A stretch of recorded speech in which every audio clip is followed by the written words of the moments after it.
নমস্কার, জয় হনুমান চ্যানেলের পক্ষ থেকে আপনাদের সকলকে স্বাগত জানাই। শ্রীকৃষ্ণ এবং তার উপদেশ ও বাণীগুলি ভক্তদের জীবনে অত্যন্ত গুরুত্বপূর্ণ। ভগবদ গীতা থেকে শুরু করে বিভিন্ন পুরাণে তার বাণী মানুষকে জীবনের সঠিক পথ নির্দেশ করতে সাহায্য করেছে। পিঁপড়ে আসা সম্পর্কিত শ্রীকৃষ্ণের একটি বাণী বহু মানুষ জানেন এবং তা গভীর তাৎপর্য বহন করে। এই প্রসঙ্গে বলা যায়, শ্রীকৃষ্ণ বলেছেন, যদি কোনো বাড়িতে পিঁপড়ে আসে এবং সেটি একটি বিশেষ ইঙ্গিত বহন করে, এর অর্থ হলো সেই বাড়িতে কিছু ঘটবেই এবং সেই ঘটনার প্রভাব পরিবারের উপর গভীর হতে পারে। পিঁপড়ে আসা বিষয়টি বহুকাল ধরে আমাদের সংস্কৃতিতে গভীরভাবে আলোচিত। এটি কেবলমাত্র দৈনন্দিন একটি প্রাকৃতিক ঘটনা নয়, বরং এটি শুভ এবং অশুভ ফলাফল নির্দেশ করতে পারে।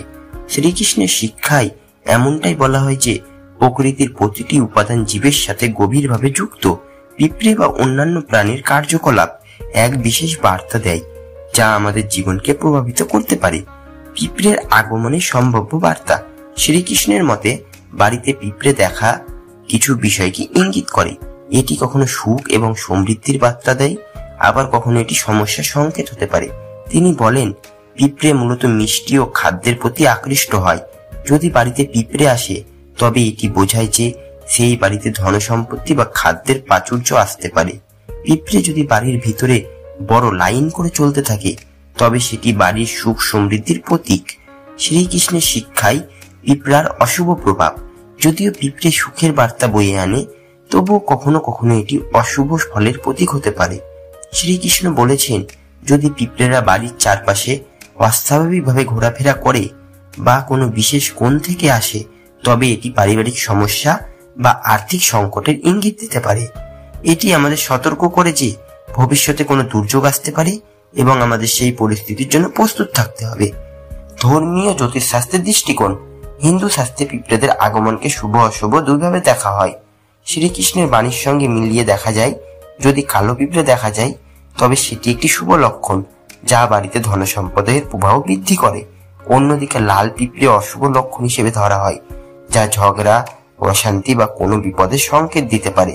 জ্যোতিষশাস্ত্রে বলা হয়, বাড়িতে পিঁপড়ে দেখা দিলে এটি গ্রহ নক্ষত্রের প্রভাব ঘটে। কোনো বিশেষ গ্রহ যদি প্রতিকূল অবস্থায় থাকে তবে পিঁপড়ের সমস্যায় ইঙ্গিত দিতে পারে। আবার যদি গ্রহ অশুভ অবস্থায় থাকে তাহলে পিঁপড়ের ইঙ্গিত দিতে পারে। আবার গ্রহ যদি শুভ অবস্থানে থাকে তবে পিঁপড়ে সুখ সমৃদ্ধি নিয়ে আসবে। শ্রীকৃষ্ণের উপদেশের মতোই জ্যোতিষশাস্ত্রও আমাদের সতর্ক থাকতে এবং প্রকৃতির প্রতিটি ইঙ্গিতকে গুরুত্ব দিতে বলে। শ্রীকৃষ্ণের বাণীর আধুনিক প্রাসঙ্গিকতা।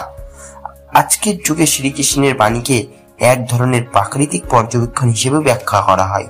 পিঁপড়েরা যদি মিষ্টি খাদ্যের প্রতি আকৃষ্ট হয়, বাড়িতে যদি সঠিকভাবে পরিষ্কার পরিচ্ছন্নতা না রাখা হয় তবে পিঁপড়ে বাড়ির ভিতরে চলে আসে। এটি স্বাস্থ্যহানির কারণ হতে পারে। শ্রীকৃষ্ণ আমাদের শিক্ষা দেন যে প্রকৃতির প্রতিটি ঘটনার মধ্যে একটি অন্তর্নিহিত বার্তা লুকিয়ে থাকে। সেই পিঁপড়ে দেখা দিলে আমাদের সেটি থেকে শিক্ষা নেওয়া উচিত এবং সঠিক পদক্ষেপ গ্রহণ করা উচিত।